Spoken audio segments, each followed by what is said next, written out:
Meeting of the Boyle County Danville Board of Adjustments. I'd like to call the meeting to order, and first item on our agenda is approval of the minutes from our April 15th meeting.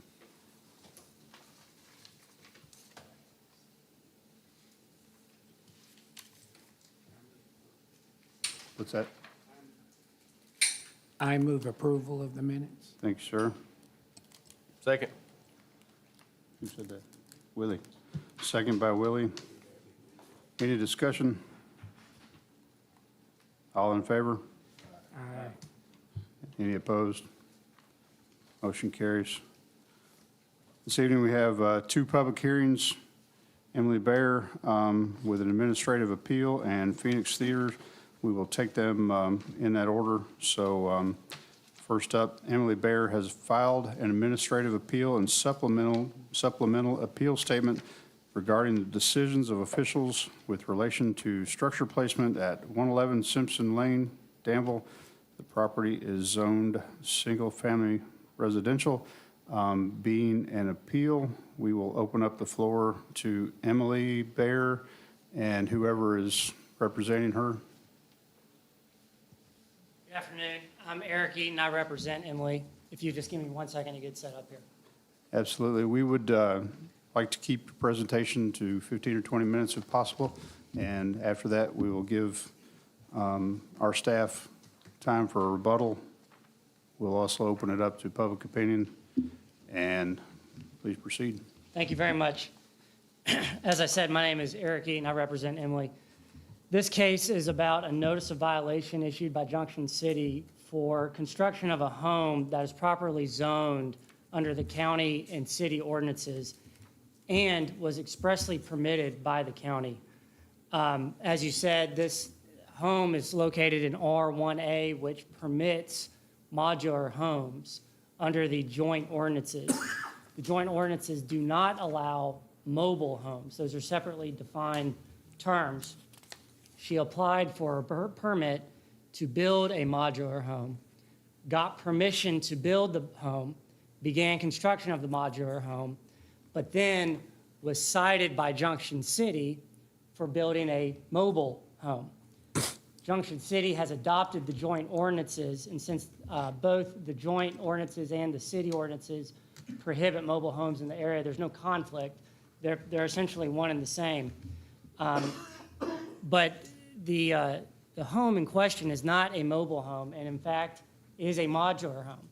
And if you allow me, I understand 15 to 20 minutes, if you allow me a few minutes to back into how we got here, I think I can provide some helpful context to what this home is and why the notice of violation is wrong. I have a packet of 5 exhibits, 5 documentary exhibits. Can I pass these out to you all? I have several, so if you just take one and pass it down. I'll cite to these as I walk through this, and this should speed up the presentation a little bit. My client, Emily, is here. She can verify anything. I'm representing to the board, and it's available to answer questions. So my client purchased this real property and was interested in building a home on the real property. She consulted with the city. The city instructed her that a modular home was permitted under the ordinances and that she needed to file an application for a building permit with the county. She did that. Exhibit 1 would be the application for the permit that she's supplied to the county to build the modular home. You will see that the type of manufactured home seal at the top is listed as B1. That is important under the joint ordinances. That stands in contrast to HUD. You also see that this is a new home she's asking for permission to build, which is also important. If you flip to Exhibit 2, you'll see that the county issued a permit for her to build the home. So after she got requisite permission from the county, she purchased a modular home from Uriz. It's a company that sells modular homes, manufactured homes, and mobile homes. But she specifically sought out a modular home, and she purchased a modular home. We know that she did because if you look at Exhibit 3, there's a sales order confirmation there that identifies the construction of the property as a residential modular and it's built consistent to the mod code, and it's referencing the modular standard throughout all the different components listed in all the components assembled in the modular home. I had a URES representative available by Zoom to answer any questions. Zoom's not working, but he's available telephonically if there are any questions about that. The components of the modular home are assembled at a plant called Sunshine Manufacturing, and then those components, once assembled, are transported to the site for assembly. In connection with the purchase of this home and the permitting of this home, she had to apply for different state approvals, and those are attached as Exhibit 4. You'll see that the Department of Housing, Buildings and Construction approved the modular home as consistent with the 2018 building code. Again, hold on to that. That stands in contrast to the HUD standards that govern the construction and regulation of mobile homes. So this is a document from Kentucky saying this is consistent with the 2018 Kentucky building code that governs modular homes and governs what's called stick-build houses, just regular homes you would think of. Those are all governed by the Kentucky building code, whereas manufactured mobile homes are governed by HUD regulations. Those are a lesser standard. You also see the protection cabinet also issued a plumbing permit after reviewing the construction plans, specifically identifying the permit category as new construction of a modular home, selected over and to the exclusion of manufactured home or mobile home. So Kentucky's on board, county's on board, my client's on board, the sales documents are on board, everything says modular. This is all being built and regulated consistent with the modular home standards. URES transports the home that's been assembled in the manufacturing plant for final assembly on the on the premises. It's delivered on a trailer with a chassis. The trailer, the wheels, the tongue are removed from the home. You'll see in those sales documents I referenced, those are specifically excluded from the purchase. They're not part of what was delivered and transported to the home. They're not part of what she purchased from URES. The URES folks assembled the modular home into a permanent foundation by way of concrete pillars and ties, all built consistent with what was approved by the Kentucky Building Code. Once that happens, a citizen, I think he's here today, filed a complaint with Junction City alleging that a mobile home, not a modular home, a mobile home had been delivered to the premises and that this project was in violation of the county and city ordinances. The county, through Inspector Cox, issued a stop work order to essentially investigate what's going on. Remember, he had already issued a permit authorizing this and had been involved in the process through the get-go. He did an investigation, and he prepared an investigative report, which is attached as Exhibit 5 of the documents I provided you, where after the citizen has filed a complaint, he reviewed the sales documents, reviews the permitting information, and confirmed that, in fact, this home was a modular home and is expressly permitted by the joint ordinances. And so that brings us here today. She cited for constructing a mobile home in violation of the Junction City ordinances, despite all of this background of all these documents, confirming it's a modular home, despite all of her efforts to ensure that it is a modular home and do all the right things, get the permits, involve the city, involve the county, get permission to do what she was trying to do. So I'm here today to argue 3 points to you, and I'll be brief, because I know there's a lot of factual background to catch you up on this. This is a modular home. That's point number one. Point number two is this is not a mobile home. Under the definitions of the ordinances, under the definitions of the applicable authorities, under the facts, it's not a mobile home. And number three, my client did everything she was supposed to do to buy this house, build this house with the authority of the county and the city. These definitions between modular, manufactured, mobile home, you guys being in your position may know them like the back of your hand. I had to catch up and learn about them. The distinction between these things is not a visual one. The distinction between these things is a technical one. It's how these things are built. It's how these things are regulated. And what I'll explain to you in just a second is this is a modular home. The definition of modular home under the joint ordinances is pretty simple. It's a dwelling unit, no dispute here, dwelling unit, constructed on site, no dispute there, in accordance with state and municipal code. We know that it was constructed in accordance with state and municipal code. It's attached as Exhibit 4 in your packet, where the Department of Housing approved it. It was not constructed on site. It was not constructed and brought in on the road.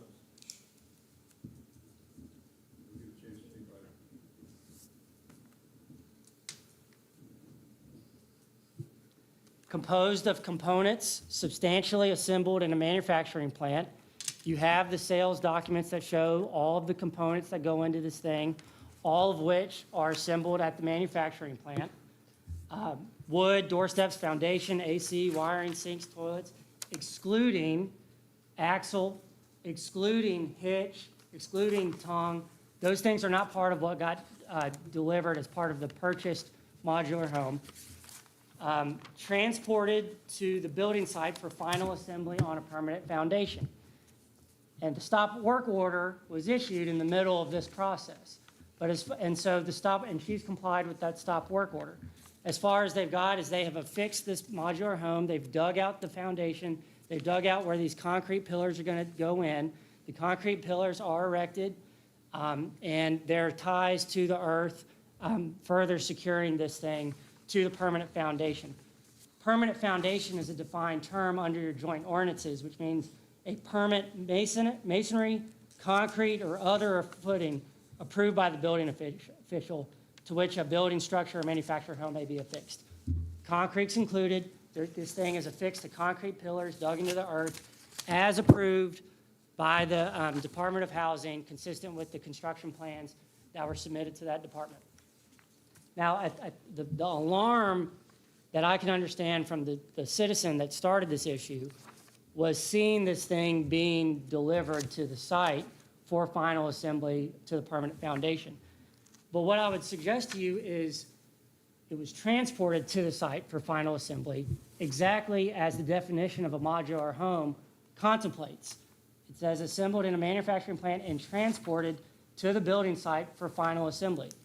In Junction City, I suspect the way the large, vast majority of equipment, materials, anything used in the process of construction, there is some degree of transportation of those materials and equipment to the site by way of trailer, wheels, hitches, those types of things.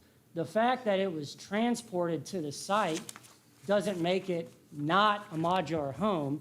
In fact, it falls squarely within the definition of a modular home because modular homes under these joint ordinances specifically contemplate transportation of those components to the site for final assembly. So that's why it is a modular home, and I'm wrapping up. It is not a mobile home under the joint city ordinance, under the joint ordinances, or under the city ordinances. A mobile home is a structure for residential use, which, among other things, is a unit that meets or exceeds the HUD code and has a HUD label affixed. I told you to hold on to this thing on Exhibit 1. If you look at the application, it specifically has a B1 seal, new product. It does not have HUD, it does not have B2, and it's not used. She's applied for this thing consistent with the definition of a modular home and inconsistent with the definition of a mobile home. There is no one here that's going to show you the HUD label affixed to this modular home because there is no HUD label affixed to this modular home. And that is why, under these definitions, it's not a mobile home. There's no allegation from the county that anything in this application is wrong or false or that the product that showed up is different than what's described in the application. This thing has a B1 new seal and not a HUD seal, and that makes it not a mobile home under these definitions. Furthermore, if you've read these Kentucky building codes like I have, you know that the building codes pertain to modular homes, stick-built homes, and specifically exempt manufactured homes, mobile homes, and other HUD-regulated homes, products, buildings from the scope of the Kentucky Building Code. What that means is, if this home is approved as consistent with the Kentucky Building Codes, there's a zero-sum game. It's therefore not built and consistent with the HUD codes. One can't be it can't be HUD code consistent and KBC consistent. And so when Kentucky has approved this as consistent with the Kentucky Building Code, we know it is not HUD standard and therefore not a mobile home, as that term's defined under the joint ordinances. Those are the technical reasons that I had to learn about, frankly, that it's not a mobile home. But there are kind of practical reasons that you know it's not a mobile home too. There is no VIN. There is no VIN for this thing. Every other mobile home has a VIN. There's no VIN. Every other mobile home here in Boyle County has title, and it's filed at the Boyle County Clerk's Office. There's no title. There's no title on file with the Boyle County Clerk's Office issued by driver license, all those types of things, because that's how those mobile home products are regulated. This one is not regulated in that way. It's not a mobile home. You don't have to take my word for it, because Inspector Cox investigated this very same issue and reached the same conclusion I'm asking you to reach, which is it's a modular home, because the sales documents call it a modular home, all the Kentucky approvals call it a modular home, all the construction plans call it a modular home, all the building seals are consistent with modular home and inconsistent with mobile homes. And that document's right there in Exhibit 5. And modular homes are expressly permitted under the zoning where this property lies. So it's consistent with the zoning. Don't forget the fact that she's got a permit to build this thing. This is not a situation where we're coming to you asking for forgiveness. We've asked for permission to build this thing. She got permission to build this thing. She did exactly what she said she was going to do, and then still is not able to live in her home that she's purchased and relied on the representations from the county to go and make this, frankly, largest investment that she's made in her life.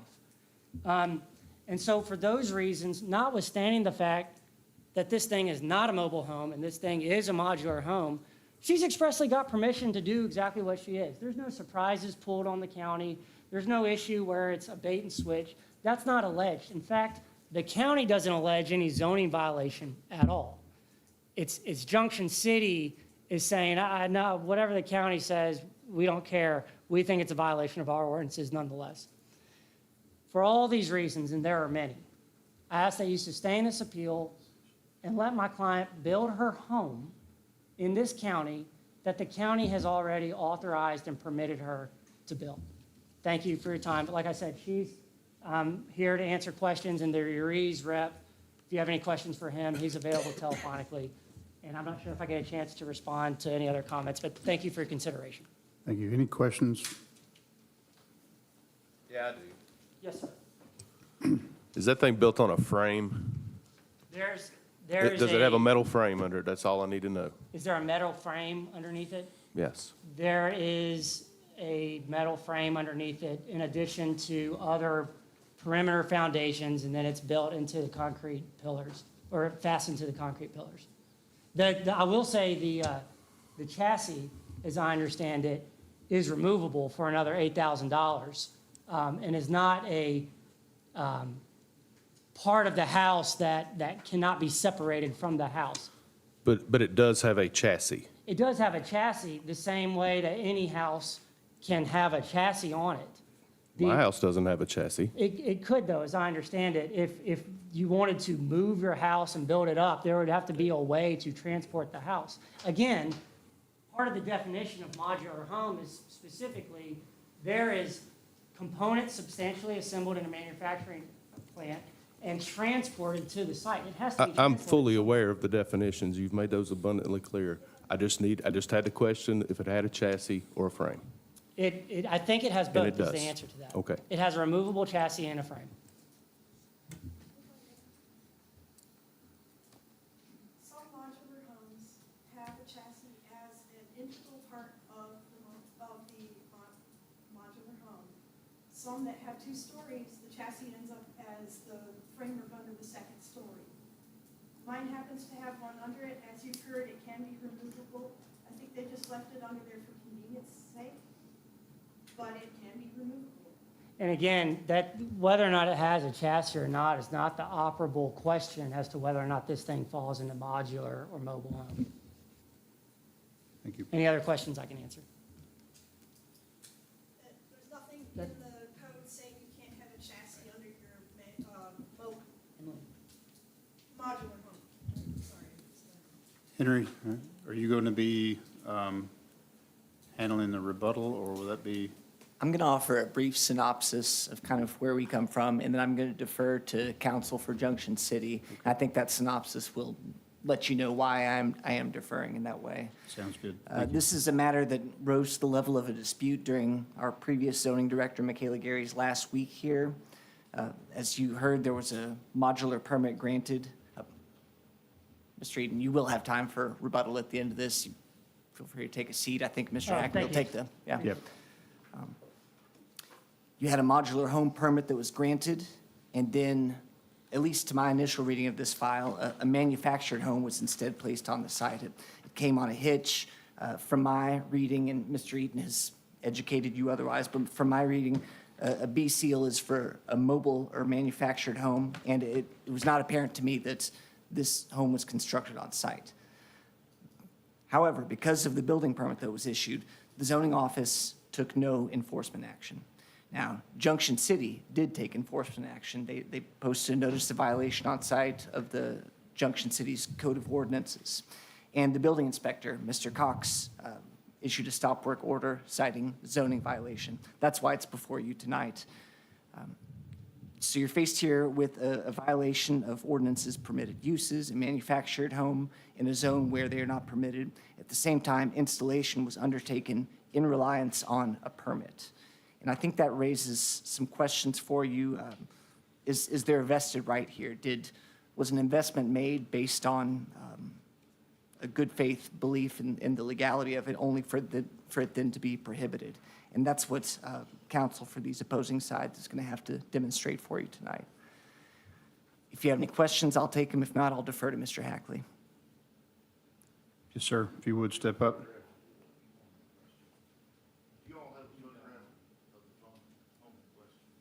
We have just a photograph of the stop order that was placed on the home, and that is all.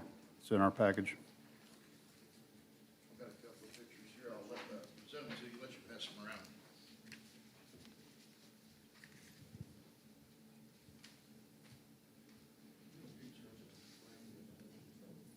Yeah, absolutely. Okay. That's the picture of the frame. Take all you want.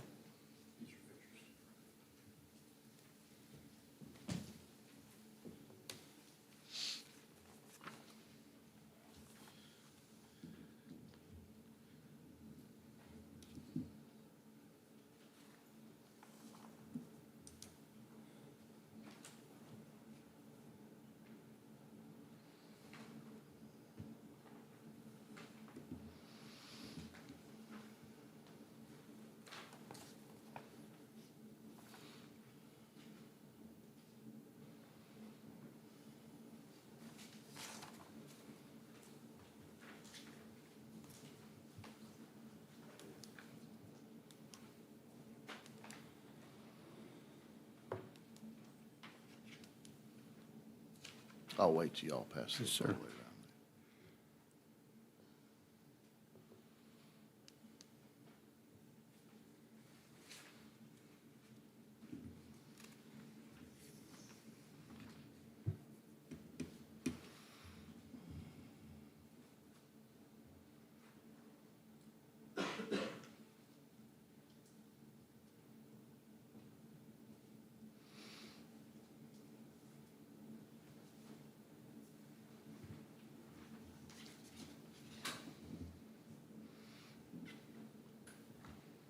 Is everybody seeing the photographs, all of them?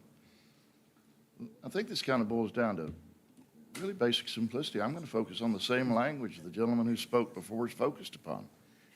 You've seen, let's not worry about the name of that. Let's worry about the definition of Section 152 of Junction City's ordinance. Definition of a modular home: a dwelling unit constructed on site. You've seen photographs of something that was brought to the site, fully constructed. Now, modular, it's common sense. What does modular mean? It means modules, portions. What portions of this singular entity do you see that was constructed on site in Junction City? There were no modules.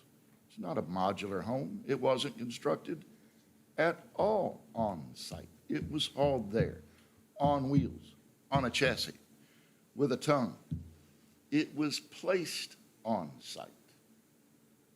Junction City, long ago, along with, again, Boyle County, has defined modular homes and allowed homes that are built perhaps on a separate place with modules, portions, rooms, that can then be unloaded and fastened together on a permanent foundation. But they've not allowed mobile homes, those which are hauled on. The key portion is simply the word constructed. Show me anything in those photographs that would indicate to you that any construction took place on site. There's none. Now, we can argue all day about mobile home this, mobile home that. The question is, what is a modular home? That is what is allowed. And anything that's not a modular home is not allowed pursuant to the zoning. And modular home is defined by the Junction City ordinance as constructed on site. There's no evidence. Find the shavings. Find where saws have been operated. Where are the nails sticking out of the ground that have been abandoned? Where is any indication of any construction activity on site? There's obviously none, because the entirety of this was hauled and placed on site. This is a single wide that was hauled there on a chassis, towed by a truck with a tongue, unhitched, and placed upon concrete pillars. Does that comport to, does that match the definition of modular home?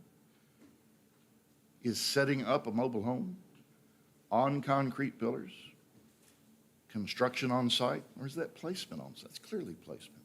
This isn't construction activity. I think it's simple. And that's why Scott, in his, and I don't know if you have the notice of violation, it cites the very language we're relying upon. Code of Ordinance, Section 152, definition of a modular home. I won't get into the mess, the jungle of what's defined as a mobile home, because that's not the definition you're looking at tonight. It is this definition in your, well, yes, by extension, your ordinance. Junction City's ordinance is yours. Definition of a modular home, colon, a dwelling unit constructed on site in accordance with state or municipal code and composed of components. What components, what parts were put together? A component is a part, it's a portion. What portions, what parts were stuck together to create the unity that you see in those? None. They weren't stuck together at all on site. They weren't constructed on site. They were hauled to the site. And composed of components substantially assembled in a manufacturing plant and transported to the building site for final assembly. Where's the assembly? It goes right back. That's the same thing as constructed. Is there any indication of any assembly of this unit? No. There's no final assembly. It's assembled. It's done. It's hauled. It's placed. It is not constructed on site and is not assembled on site. It's a unity. It is itself. Now, You know, I've been a farm boy all my life from Crab Orchard, Kentucky. I sometimes call it the Big Apple. Went to Center College. I was the redneck exception, I think, the affirmative action program. I've owned hogs. I've owned cattle. If somebody sells me an animal that's got hog written on the sales receipt, and I get it home and it's an Angus, that doesn't make it a hog because the sales receipt said it. And the only definition we have to be concerned here with tonight is the local definition of modular home. And this that you have seen, your eyes are the proof. You can see that this is not something that came in pieces, parts, components, modules, that were then finally assembled or constructed on site. It is a violation, a clear violation, of the zoning ordinance of Junction City, for which you guys are sworn to defend and enforce. I don't know if you wish to have testimony, or if Scott could speak as well, but I'll that's give everybody that wants to a chance to speak this evening. Thank you. Thank you, Mr. Hackley. Any questions? Hackley. Yep. Any questions? I've got a question for either representative. We are understanding that the definition between a modular home and a mobile home is where the modular home definition is being built on site, mobile home being moved in. Scenario: what if I built that place over in Junction on this property? It's a modular home, right? If I built it on that site, is that correct? Is that what we agree of? You had portions. If I built it from the first piece of metal on up on that site, it's a modular home, right? That's a stick built on. Well, yeah, just whatever. If I built it on site, That's a site built on. okay. And I buy another piece over in Junction, and I would decide to move. Does it become a mobile home if I moved it to a different site? Doesn't matter, because mobile home is not the definition you're concerned with tonight. Right. I'm just asking the question, what determines a modular home and a modular home and a mobile home? Is it just because if I move it to a different location, it becomes a mobile home? Mobile homes on its own chassis, transported on wheels attached to the chassis with a tongue. Anybody that's going to, And the reason why I'm Hang on a asking that, second. because both of y'all gave two definitions of what the mobile home. He says there was something else that was added, and that's why I was asking that question. I don't think you have to be concerned with what constitutes a mobile home. This citation was written as a result of this not being a modular home. Mr. Hackley, I'm sorry to interrupt that. Yeah. The chair was about to say that we need to have testimony from the microphone just for building the record for this. And yep, I want to make sure we capture what you all are saying. absolutely. So please refrain from making any comments from your seat. Does that answer your question? All right. I'm going to open up the floor right now to anybody that wants to speak in favor of the person filing the appeal. You've got 3 to 5 minutes to speak in support of the appeal, which would be Mrs. Bear. Anybody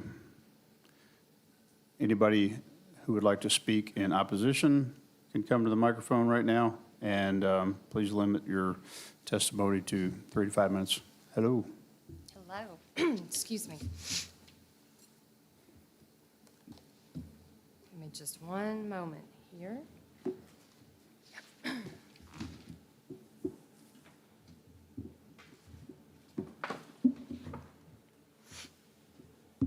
All right. Good evening. I'm Melanie Thornberry.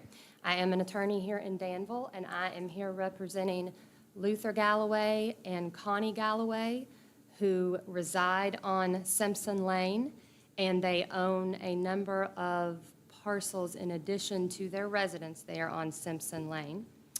And there are also other owners of property on Simpson Lane. If those folks would please stand so that the board can see that you are here and you are interested in this, and that you too are in opposition to the placement of a manufactured home on the road. Thank you all very much. I am not going to reiterate what the attorney for Junction City has already well defined, which is that this is not a modular home. What I do want to point out to you all is that this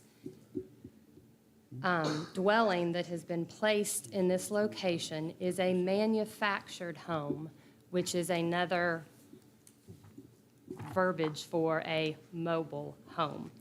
And that is shown, contrary to the appellant's attorney's statement, on his, I believe it was his first exhibit, where he has a copy of his client's application that was filed with our with our building inspector. The applicant's own application is for a manufactured housing site permit.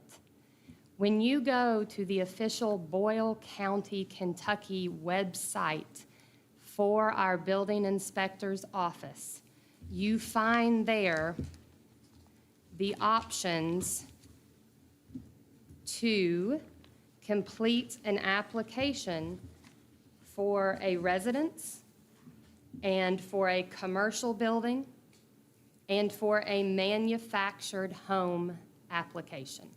And it is the application for a manufactured home that was completed by the applicant, filed with the building inspector, and if you will look at the building permit that was issued by our building inspector, it too delineates that the work description for 111 Simpson Lane is a manufactured home. She did not apply for a modular home. She did not receive a permit for a modular home. This is key in your considerations, and it is key because you will find,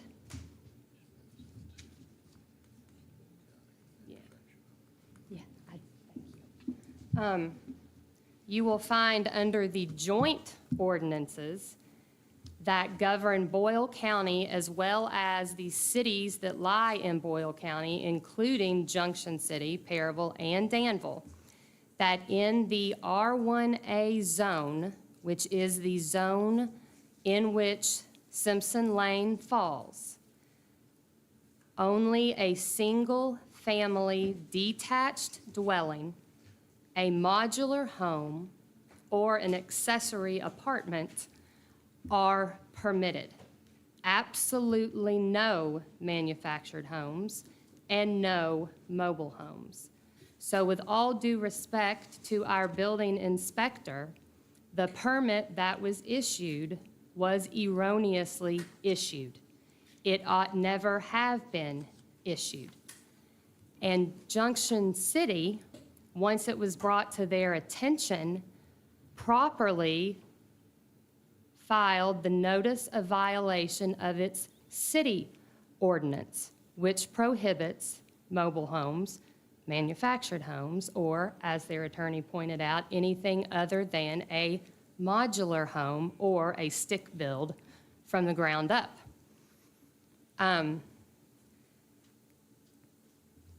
This is important because under our joint ordinances in,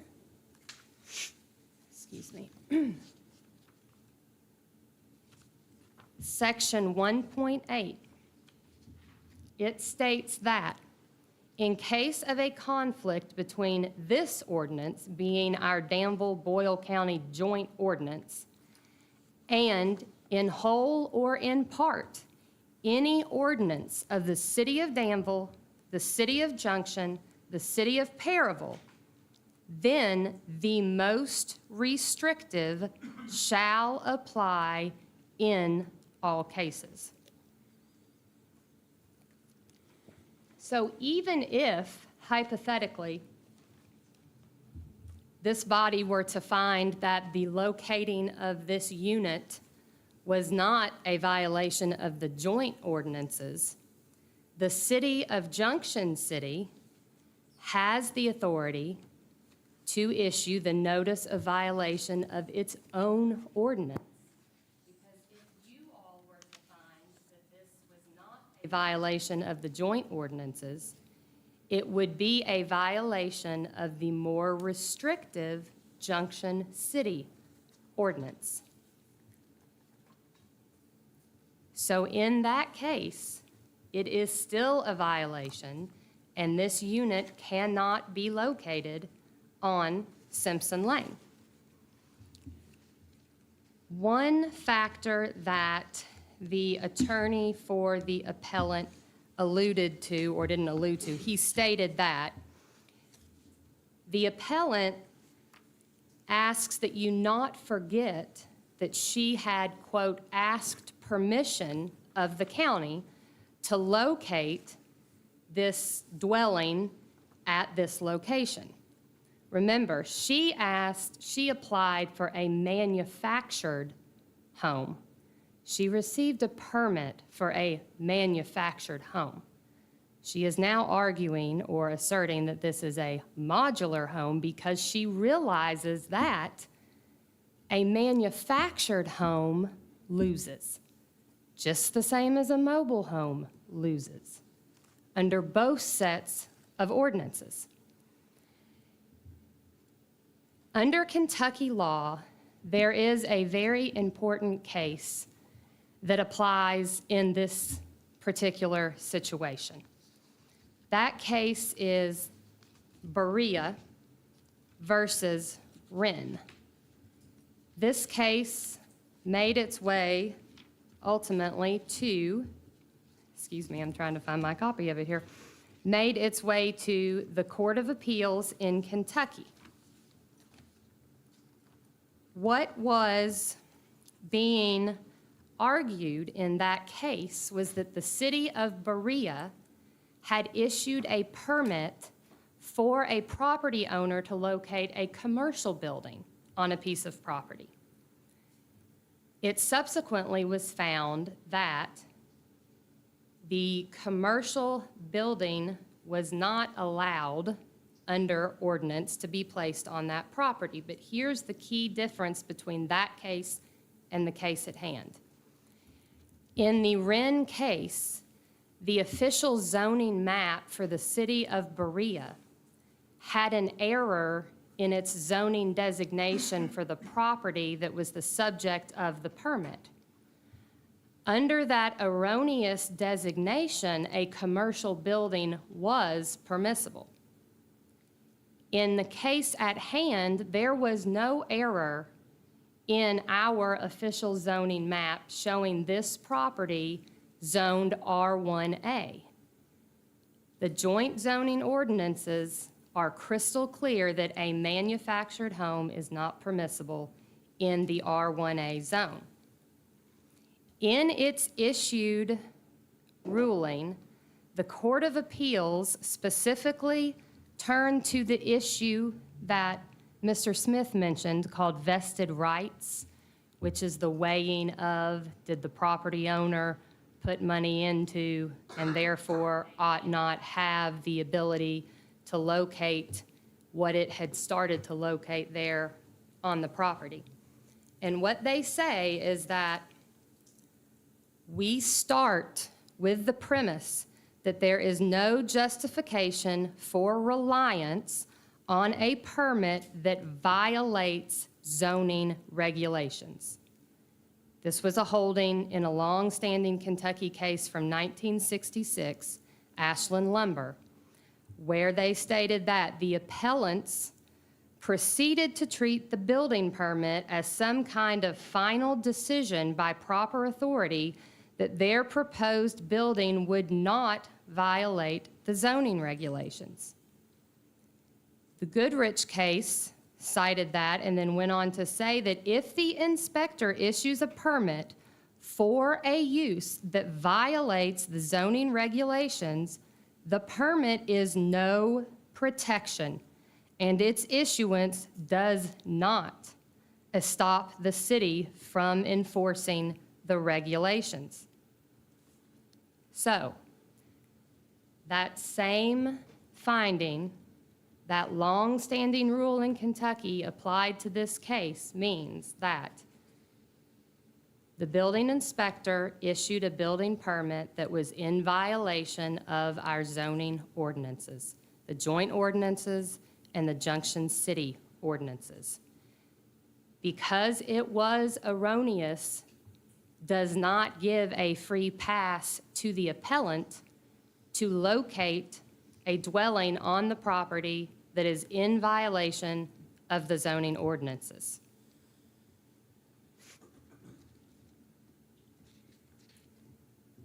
And I want to also add that the Court of Appeals went on to state that Kentucky courts have been reluctant to accept the defense of estoppel against revocation of an invalidly issued permit, even when a property owner has expended significant sums in reliance upon the issuance of that permit.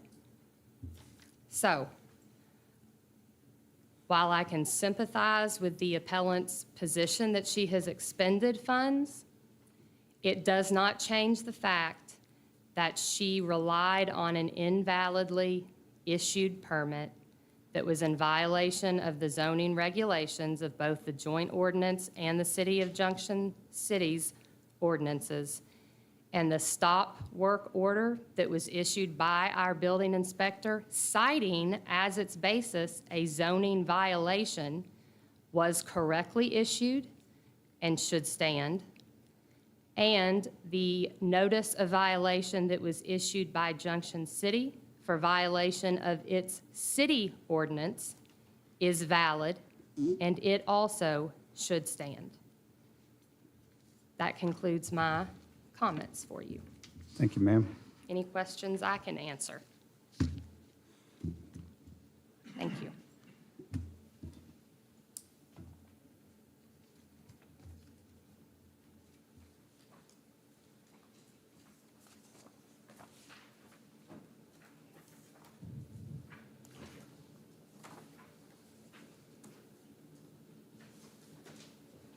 If you would, please state your name, and that your presentation is truthful, sir. I make no objection. I thought she represented him and just spoke for him. By him then standing up and speaking, he's effectively taking two terms. Is that permitted? He has the right to speak. Everybody here has the right to speak if they'd like to, sir. Despite the fact that he's had someone just stand up and speak for him? Okay. It was his money to hire an attorney, but he has the right to speak also. Gentlemen, I am Luther Galloway, live at 347 Simpson Lane. And I'm not going to go through all of this for you. You can read it, you can have it, whatever you need. Basically, I want to talk a little bit, the attorneys have talked all about definitions and ordinances and everything. I want to talk a little bit about the neighborhood. Simpson Lane is an old neighborhood. Some of the houses go back nearly 100 years. It's been a single-family subdivision for all those years. And as such is basically that. It's not a mobile home park. And I will, like I say, briefly go through this. If you look at Exhibit 1, the photograph that I gave you labeled Exhibit 1, you will see a house.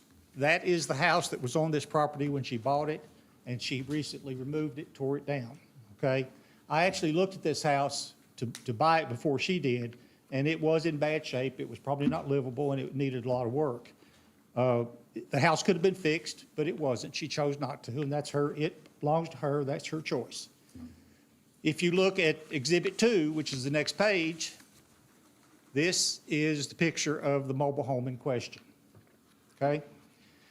I took this picture and offered it to 12 different random people and asked them, what would you call this picture? 6 of them said it was a trailer. Try to Okay. keep it to the facts, sir. It's kind of irrelevant. All right. If Exhibit 3 is a copy of the ordinance, okay? And it basically says that the mobile homes are allowed only in mobile home parks. And Exhibit 4 is a copy of the zoning regulations, okay?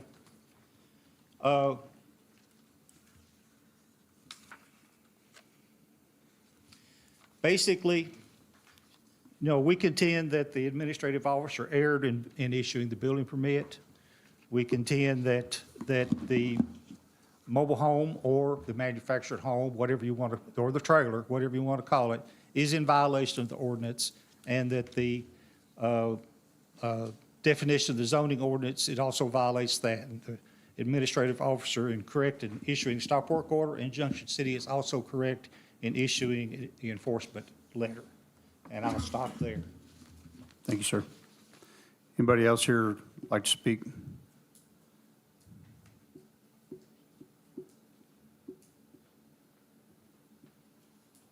I'm the county building inspector, Rusty Cox. I'd just like to make some clarifications here if I can. Speaking to Mike. Oh, up until 6 years ago, we, the building inspection department, me and the people before me, we never had any involvement with mobile homes, manufactured housing, modular housing at all.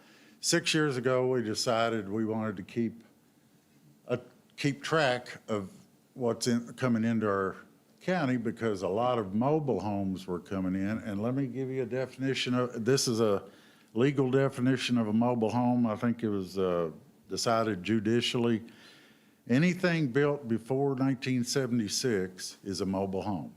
So we're not talking about, I know you get into phrasing and different things, but legally, that's not a mobile home. Up until 6 years ago, we didn't do anything with them. We started doing what's called a site permit, and that's all it is. It helps us keep track of what's there. I do not go out and inspect them. That's all done by the state.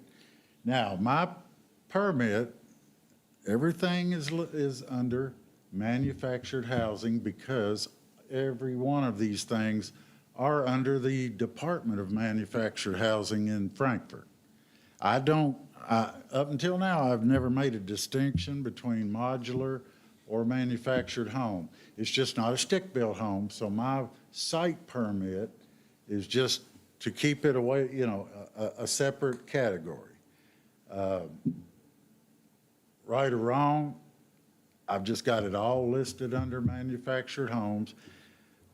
We average probably maybe 5 or 6 a year in the county, and I've had modular homes under the same, that are true, that have been decided are true modular homes. This may be also, but they're all covered on my permits by the term manufactured home because it's not built on site, stick built.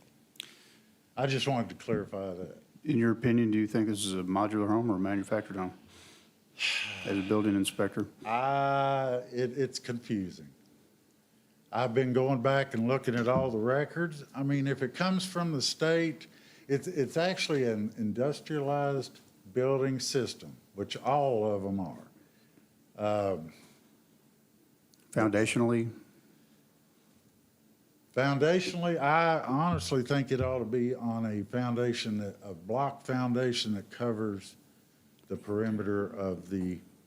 For what, a mobile Modular home? home. For a manufactured modular. home or a modular home? Modular. So based on the foundation it's sitting on, is it a modular home or a manufactured home?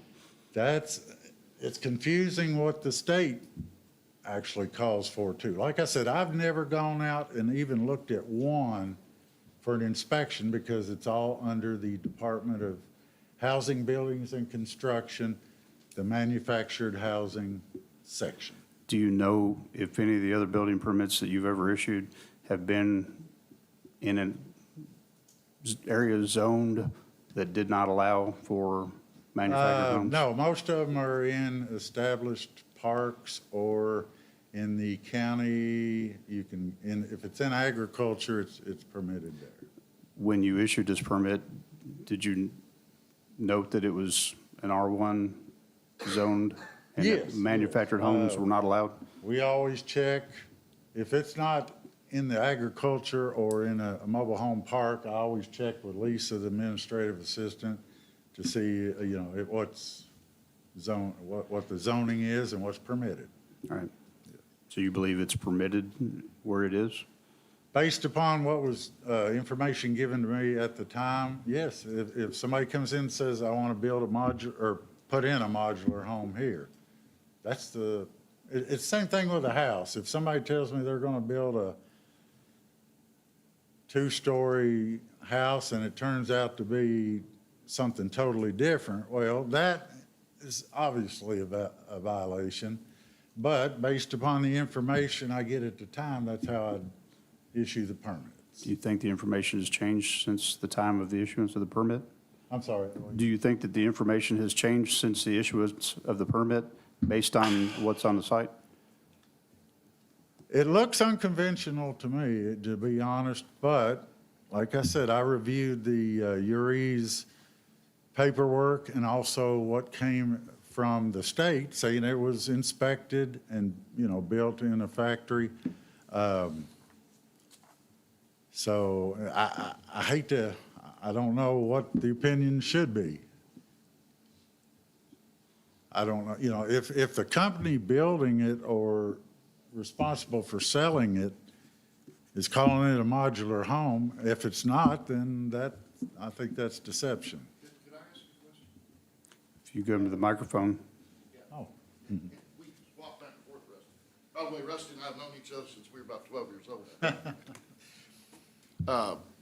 In this whole mess of what's defined as what, again, there's only one definition that really counts, and that is, I'm representing the city of Junction. The city of Junction referenced, quoting its definition of the allowed modular home. And the two words that count, built on site, constructed on site. I would ask Rusty if at the time of the issuance of the permit, was any proof presented to you that there were going to be nails driven or modules or portions, or there was going to be any construction on site? You were just relying upon bald paperwork from the manufacturer with a name on it. Right. You didn't have any proof that it was actually going to be built or constructed on site. Right. And you have no proof of that tonight, that there was building activity or construction activity on site? Okay, that's all I've got. Okay. Thank you. May I ask some questions?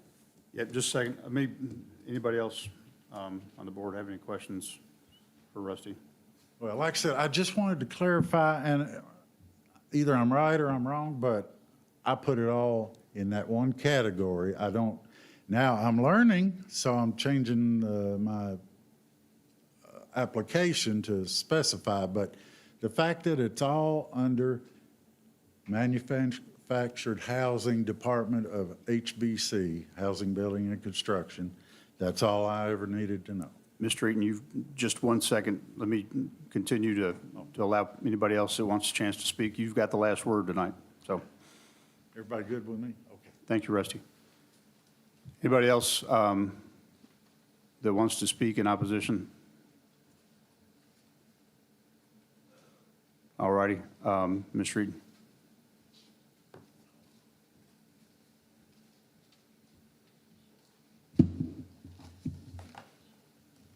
The first thing I'd like to point out is I'd ask you to remember what it is we're appealing. We're appealing a notice of violation from Junction City that says she violated section 152 of the Junction City ordinances and built a mobile home. So it's not exactly accurate to say, oh, it's not a modular home and therefore you're done here. It's actually, they've alleged she's built a mobile home. And we know that she hasn't under the definitions, because to be a mobile home, you're built consistent with these HUD standards. I've submitted proof to you where the construction plans were reviewed by the Department of Housing and approved as Kentucky Building Code standards. That is distinct from and different from HUD standards. So it's not enough to say it's not a modular home.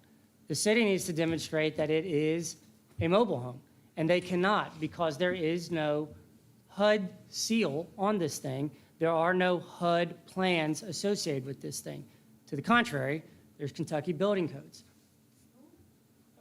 The lights always kick off at 6:30. Just bear with us. We'll have them turn back on in a second. Automatic lights. Matter of fact, I'll get them.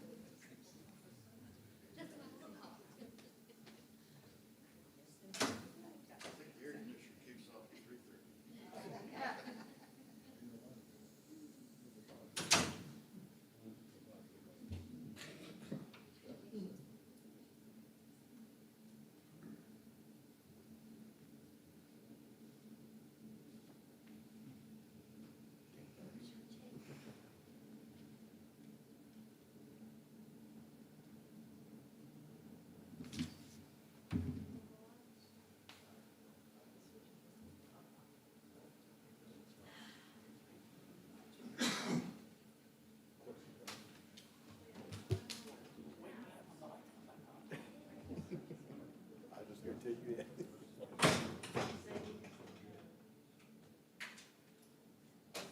I apologize, you might just be hot and in the dark. Let me see if I can catch somebody.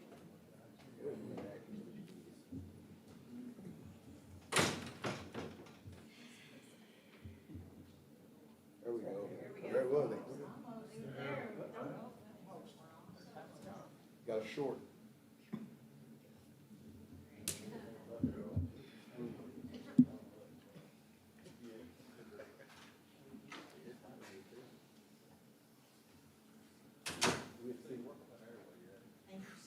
Yeah, there's only about 15 or 20 switches out there. Sorry, continue. Thank you. So I was saying, just remember what's being alleged. It's being alleged that she's violated Section 152 of the city codes, which prohibit mobile homes. There's not been any proof that this is a home that meets the definition of modular home, namely built consistent with the HUD code and has a HUD label affixed to it. Here's the second thing that I want you to remember about what's being alleged. No one, not Mr. Cox, not the county, not the city, no one is alleging that the information submitted in the application was incorrect. No one's arguing that. No one is saying that. That's not on the notice of violation. There's no allegation that the information on the application was wrong or different than the product that was delivered. This idea that it's not constructed on site was constructed on site until a stop work order was put in place. That's why we're here. It's because a stop work order was put in place. There was construction efforts undertaken. Digging out the foundation, assembling the concrete pillars, affixing it to the concrete pillars, tying it down to the earth, those are construction. This idea that it's not constructed on site, there's no definition of what that means within the ordinance, and if we're arguing about degrees to which it's constructed, I think that's missing the point. The point is this thing is compliant with what the ordinances say it is. It's got components. They're assembled somewhere else. They're transported here. It's constructed on site in that it's built to the permanent foundation, and it's transported here. That's exactly what she did. Is that a permanent foundation that it's mounted on? It is a permanent foundation under the definitions. Permanent foundations includes right here, a permanent masonry, concrete, or other footing approved by the building official to which a building structure or manufactured home may be affixed. Are those footings or are they piers? Those are the concrete footings, piers. Those are submitted. There's a difference. They're concrete piers included in the construction plans submitted to the Department of Housing that approved it as consistent with the Kentucky building codes. That is applicable to modular homes and stick-built houses and is inapplicable to mobile homes and manufactured homes. And I implore you to look into that, to read the code if you haven't. They're opposites. And what the Kentucky Department of Housing is saying is this is in this camp, modular home, stick-built house. It's not in this camp, manufacturing, HUD. It does sound like there is confusion amongst, maybe between the city and the county. Maybe the inspector is coming up on new definitions and working with those things. The confusion to the extent that it exists, should not operate to the detriment of my client, because she has involved all the appropriate authorities all along the way to get the rug pulled out from her at the last step. And I've read this Wren case. What the Wren case stands for the opposite proposition. It specifically holds, the Court of Appeals was firmly convinced, I'm quoting, that the trial court judge was entirely correct that it would be inequitable to allow the revocation of the building permit under these facts.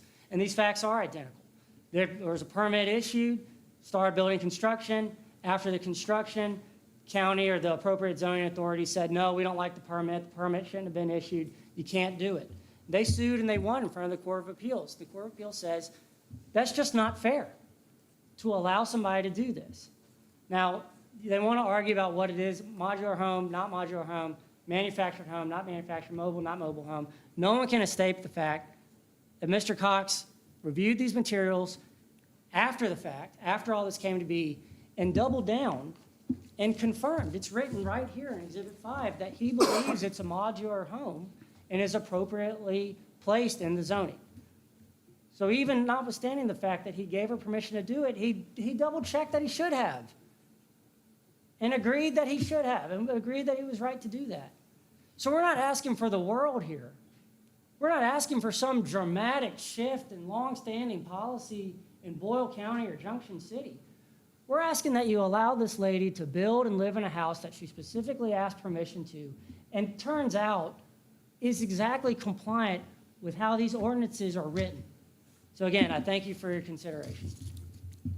Thanks, sir. I have a question. Yes, sir. With all the different names that we're calling these devices, how come the manufactured housing site permit application says the address of the mobile home is 111 Simpson Lane? Even they call it a mobile home. Where are you talking about? Your first exhibit, your Sorry. very first exhibit, Exhibit 1. project information, address of mobile home. Well, I mean, the same reason that it says manufactured housing site permit application. I think Mr. Cox explained that he's kind of using all these words all to the same. It's a site permit application.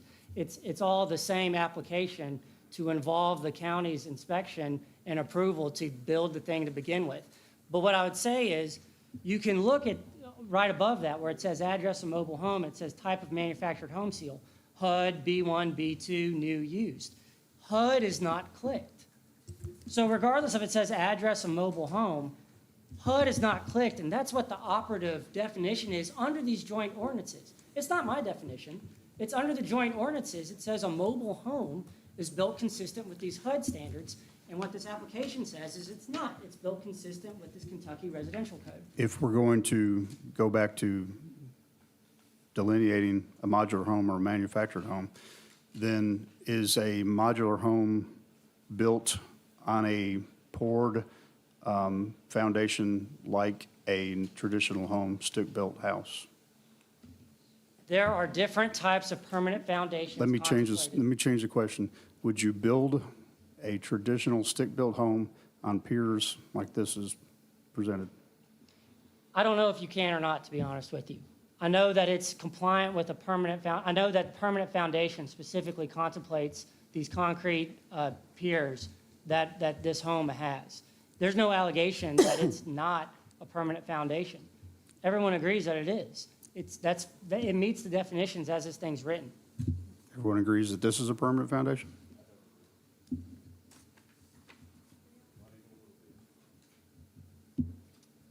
All I can tell you is the Department of Housing does. And you've got that exhibit in front of you where it has approved a construction plan consistent with the Kentucky Building Code that requires houses, stick-built and modular houses, to be affixed to a permanent foundation. I've got a question also. Could you provide us any proof that this particular house, whatever you want to call it, was anything put together on that land? Or did all of this that's white was brought in and just set down on these? Well, all of that's white is not the entirety of the house. I mean, No, the rule says built on site.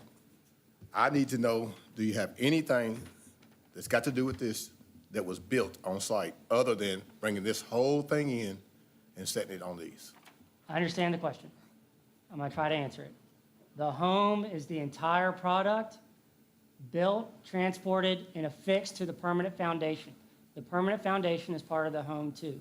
So when you are constructing and assembling this white part that you're describing onto the permanent foundation, that has to get dug into the ground and that has to get connected together, that's construction on the site. Okay, It's not construction.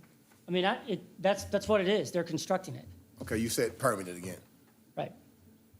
Can this be picked up off of this foundation? That house cannot be moved today the same way that this building cannot be moved without it being destroyed. There is no trailer, there is no hitch, there are no wheels. It is affixed to the earth. This thing cannot be moved without damaging the home. And maybe I should have said that earlier. That if the house is to be removed from the home, it's going to be destroyed in doing that. The same way that this building can be removed from the premises, but it will be destroyed. So what you're saying is this house, this is connected to these, not just sitting on them? That's exactly right. And it's further than that. It's connected to these things. Those things actually go up into the house further, and then there are ties that further tie the house down to the earth. So it is affixed to a permanent and there's a perimeter wall that goes all along the bottom of the house. So it is not sitting on top of the concrete. It is inaccurate to say that. It is not just sitting on top of the thing. It is affixed to the earth. Thank you, Mr. Eden. We will close the public input portion of this and now take this time to come up with a path forward. Any questions?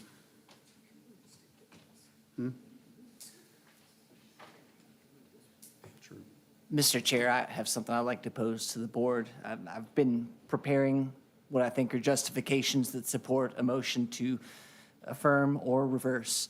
But this, as you might intuit, is a case bound for court. In fact, it's already in court, and the judge is awaiting the decision from you all. It's, I think, doubly necessary for us to make sure that we get things right. And I think it might be appropriate to ask counsel who are involved in this case if they would like to postpone the matter, for them to submit findings so that their findings for and against can say exactly what they think need to be said. They might not. There might be a time urgency about this, but I think that might be appropriate to ask counsel if they want to submit their own findings. I think it'd be best just to go ahead and have the decision. Mr. Eden? I'll defer to what the board thinks. If they would like findings, I'm happy to comply with that suggestion. Board, would you like to await findings or make a decision this evening?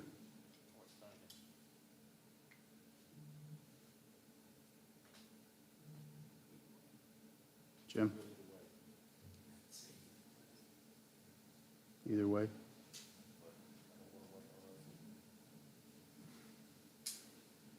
We are 3-3 split.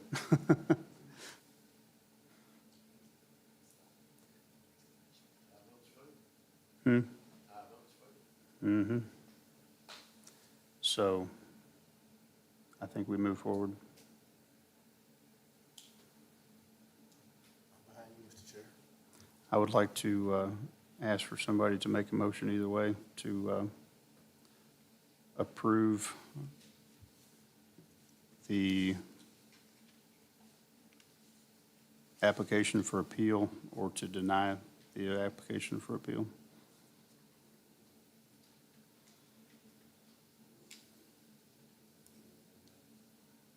If you'd like to, Mr.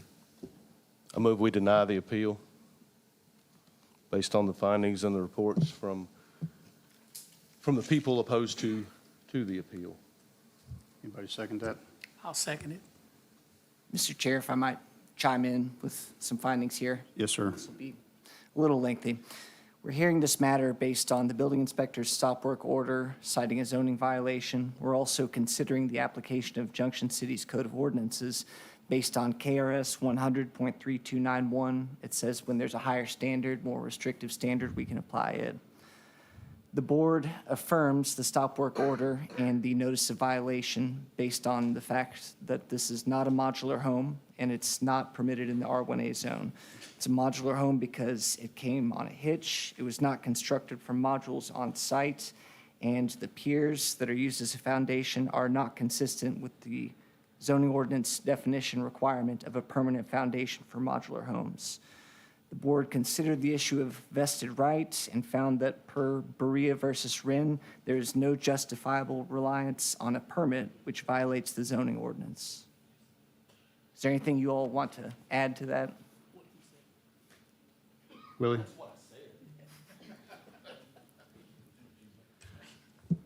No, I mean, if you guys want some justification, I've known Rusty Cox literally my entire life, but I think he made a mistake on this one.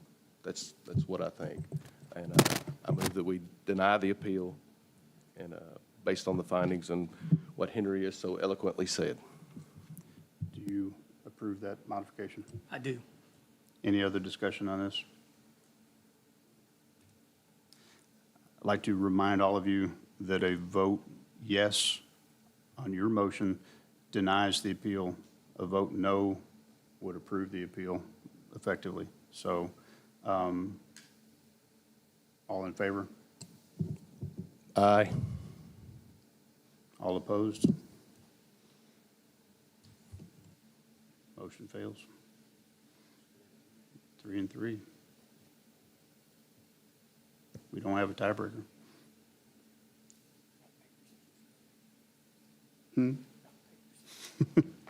Mr. Smith, what do we do here? We submit a motion going the other way, and I'm going to the bylaws to see if it provides any other guidance for this situation. Thanks, sir. Is there anybody that wants to make a motion the other way? I have a feeling I know. I'd like to make the motion that we appeal I'll make a motion that we grant it. Do we approve the Approve the appeal? appeal. Anybody second that?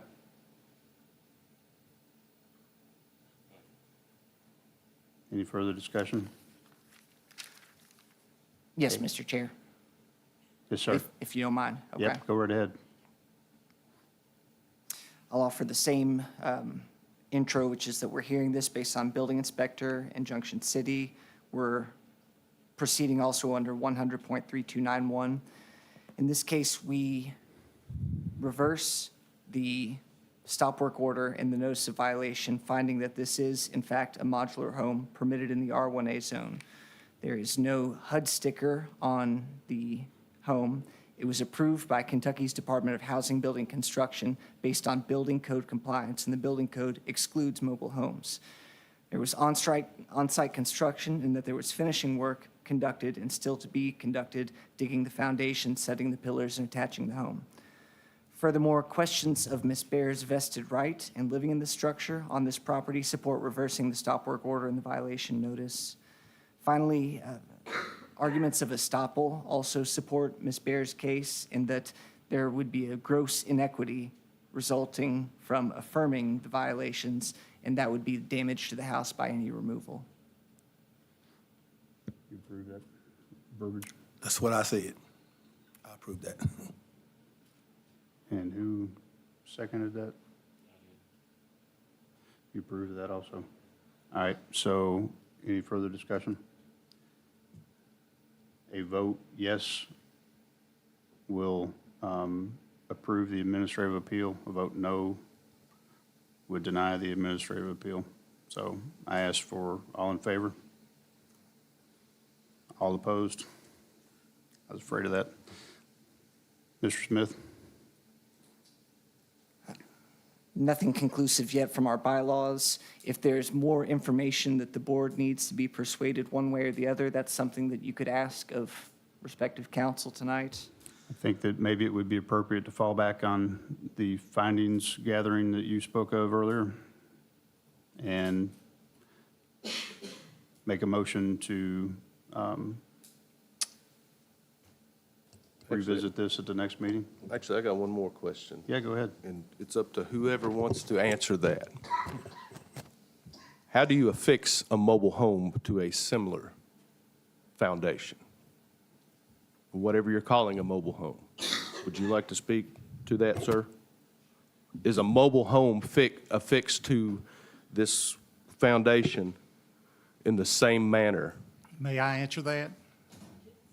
Sir? If you directed it to me, I can just jump in. But that, I mean, I don't know who to ask, but I'm asking, you talk about how it's permanently affixed to this, and I use the word foundation I loosely. can answer that definition under, I'm sorry, the definitions of the ordinances, okay? Or, I mean, is it affixed in the same fashion? No, sir.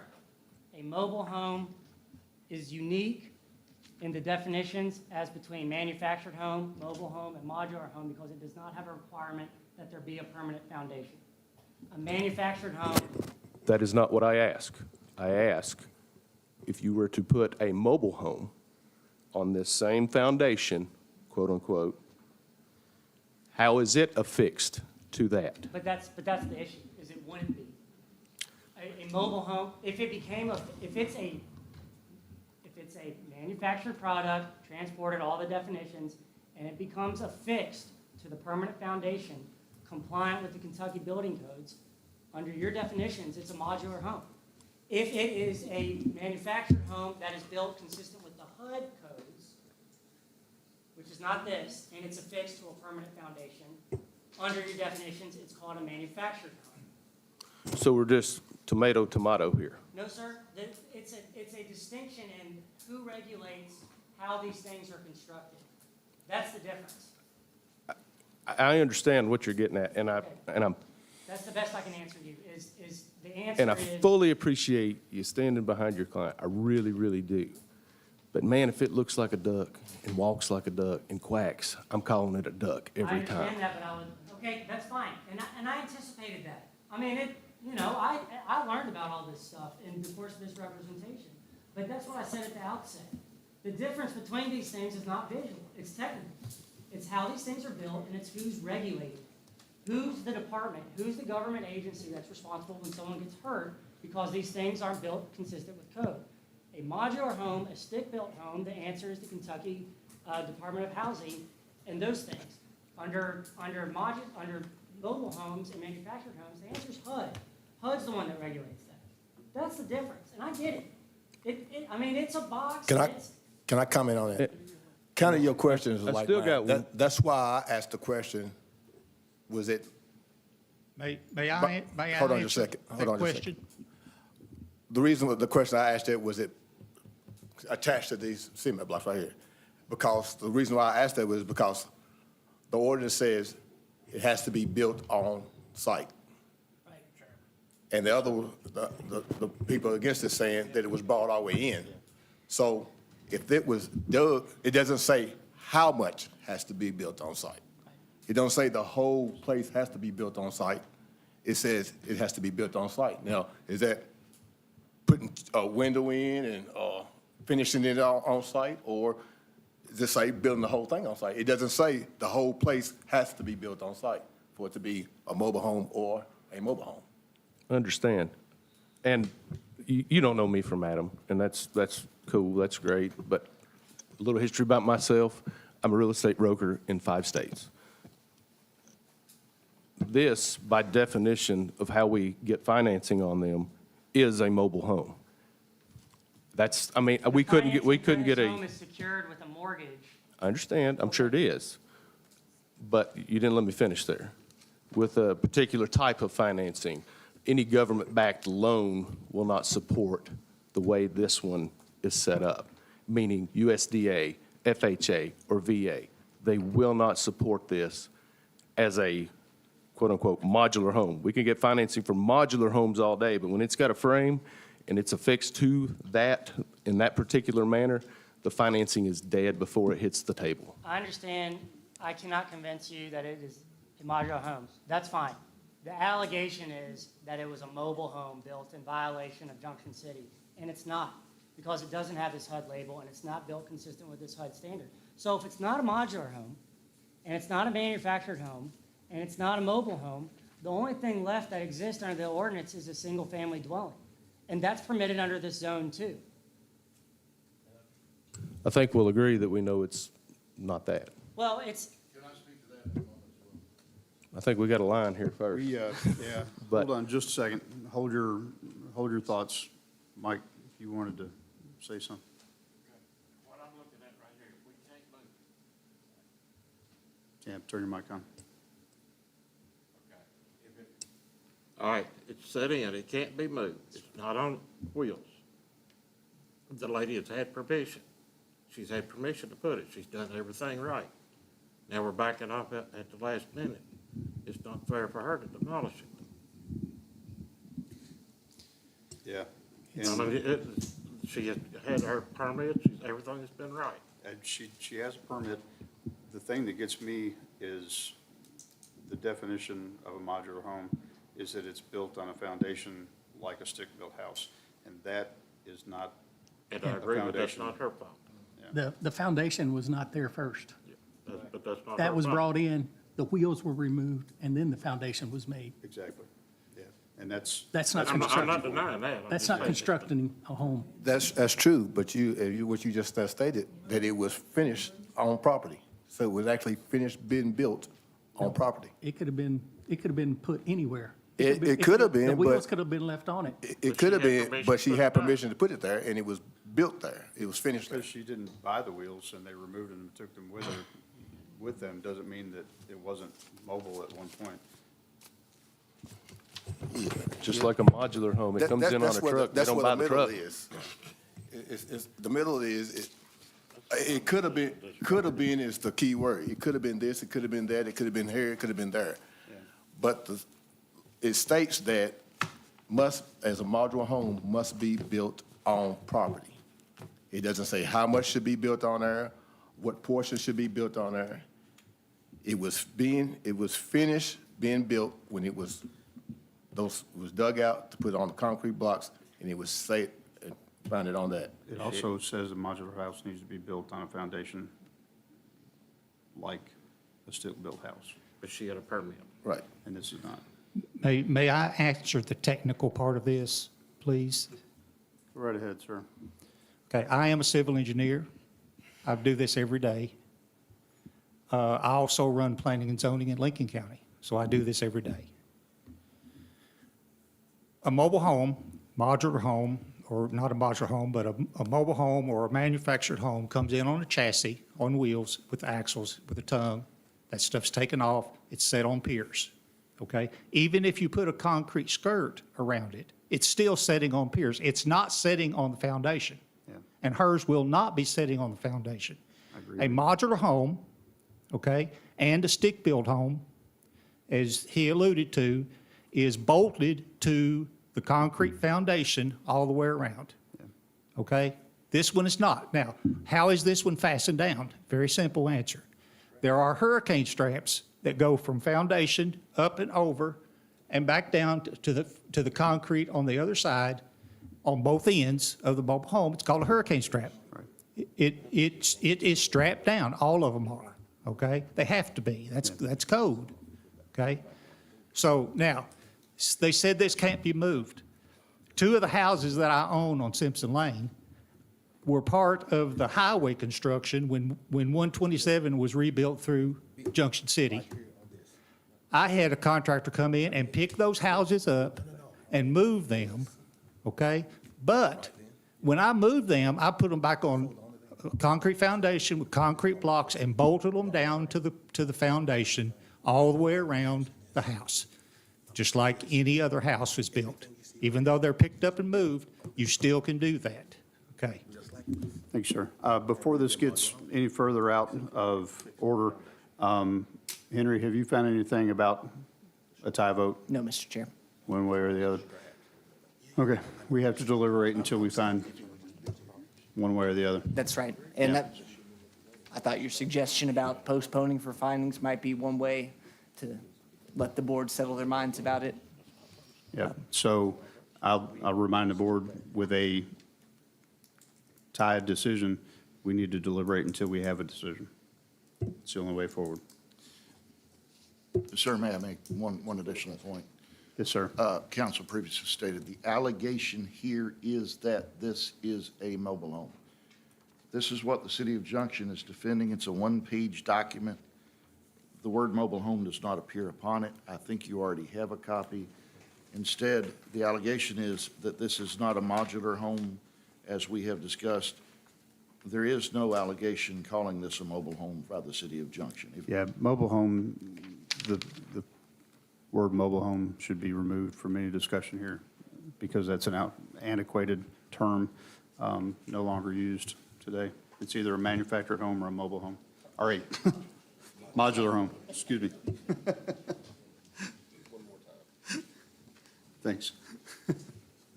So, what's that?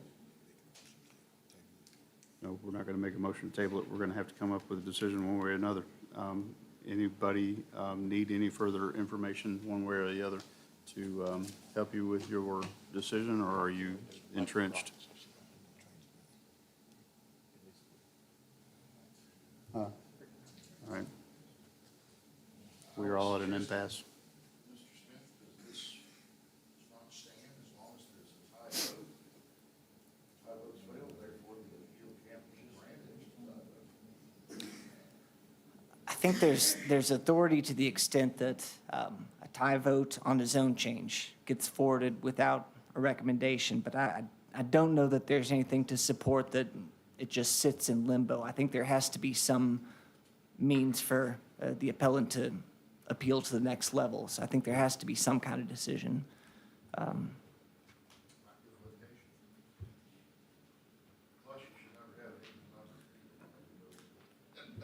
Right. We got one missing tonight. Yeah. We're a member down. Yeah. Typically, we have an odd number. No, yeah. Yes. And it's the first time it's ever been split, too. Should we maybe make a motion to maybe push this back to the next meeting where we're at a full board That's an option that's available to you. and leave that window open for the attorneys to provide any relevant information that they wish to provide? Does that sound? I'm sorry, I didn't hear. I'm sorry. We're discussing the possibility of pushing this out a month, give you time to provide any information above and beyond what you've given, and let this board come back with 7 people and come to a decision one way or the other. The Preston Miles, the member who's missing tonight, will have the opportunity to review all of this on the live stream that's been taking place and that will be saved on YouTube. So we would table for a month. Question? Rusty, if you need to speak, please come to the mic.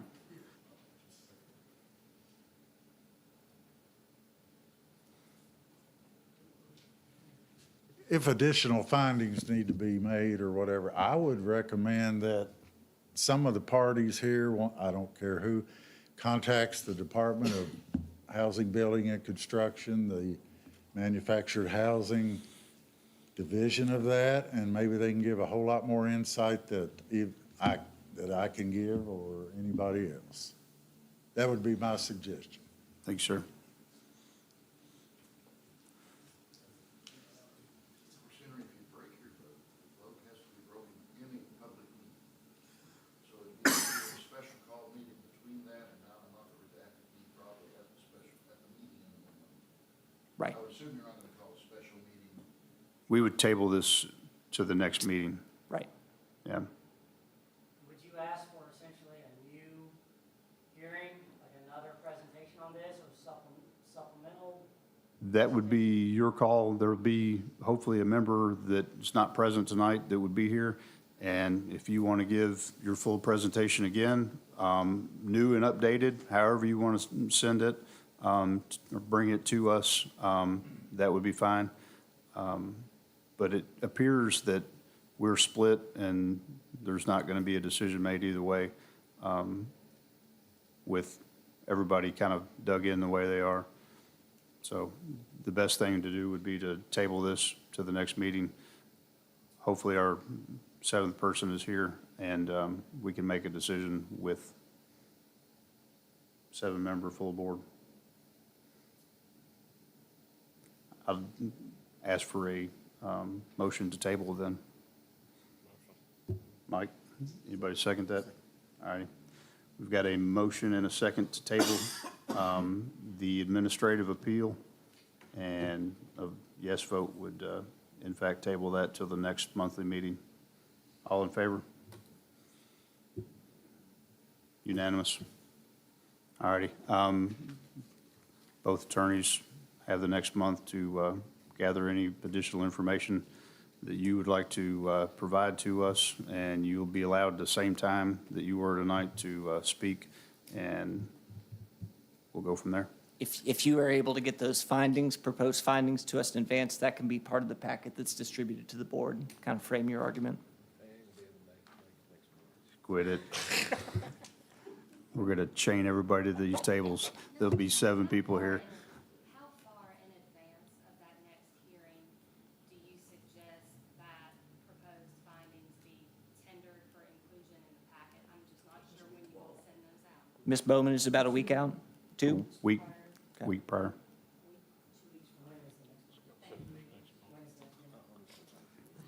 Third Tuesday, yeah. Given that Ms. Bowman and my position are the same, we'll probably team up and discuss that and submit one for that side, and you'll have one for the other. Thank you, sir. Yeah, that makes sense. 17th of June. 17th of June is the next meeting. Thank you all for being here tonight. And I apologize to everybody here that we're unable to make a decision this evening, but I think it's in the best interest for everybody here that we table this and see what happens next month. Thank you all. The next public hearing we have is Phoenix Theaters, and sorry you had to wait so long. Doing business as Danville Cinemas 8 through Elizabeth Pitchford, agent, has applied for a variance of 134.72 square feet over the ordinance wall sign maximum of 96 square feet for a total wall sign measuring 230.72 square feet at 101 Ben Ali Drive. The property is zoned highway business. And if you give me just a second for the staff to give me their report, or give us their report.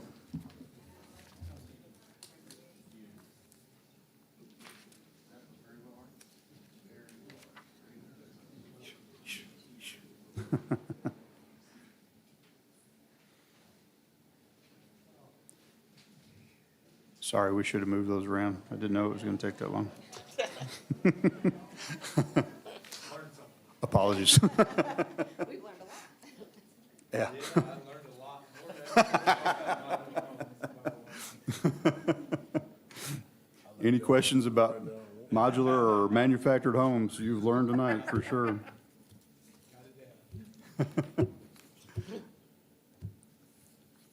All right.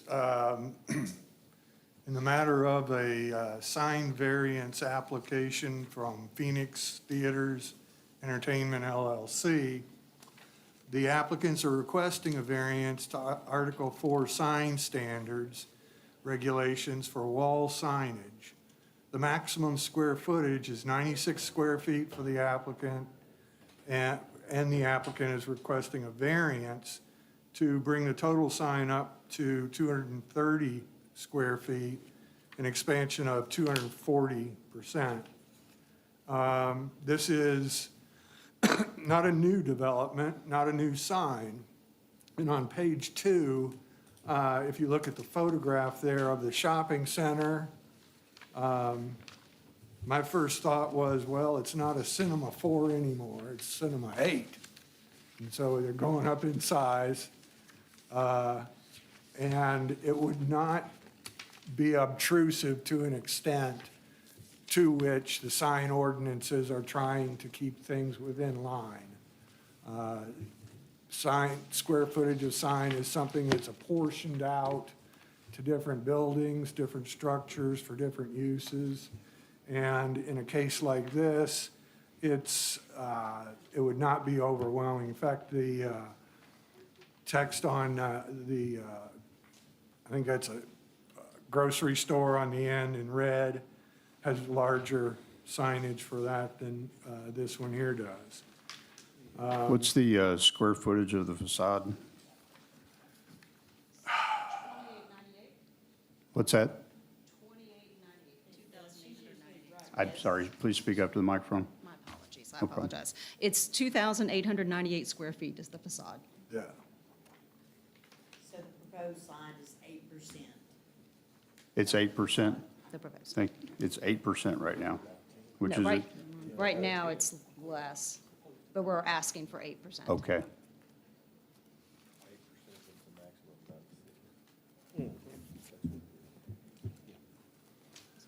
Sorry, we've been through sign bills before.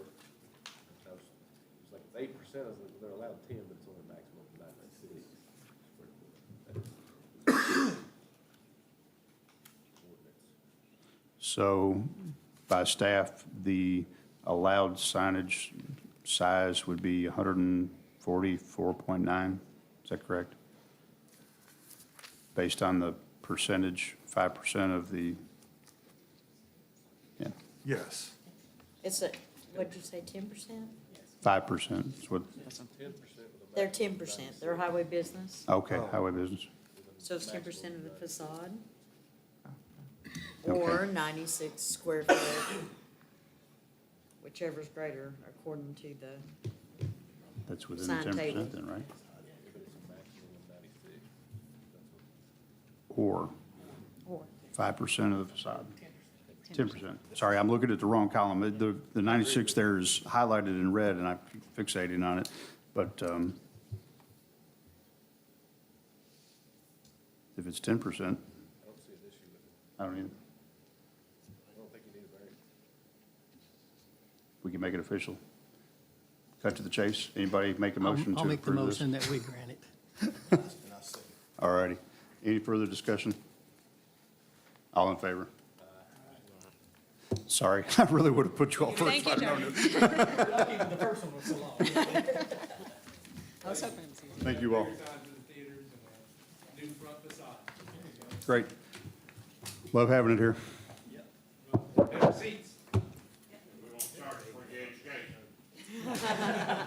All right. You are Adrian. All right. Thank you all. Sorry again about that. Any old business tonight? Any new business? Would we entertain a motion to adjourn? So moved. All in favor? Thank you.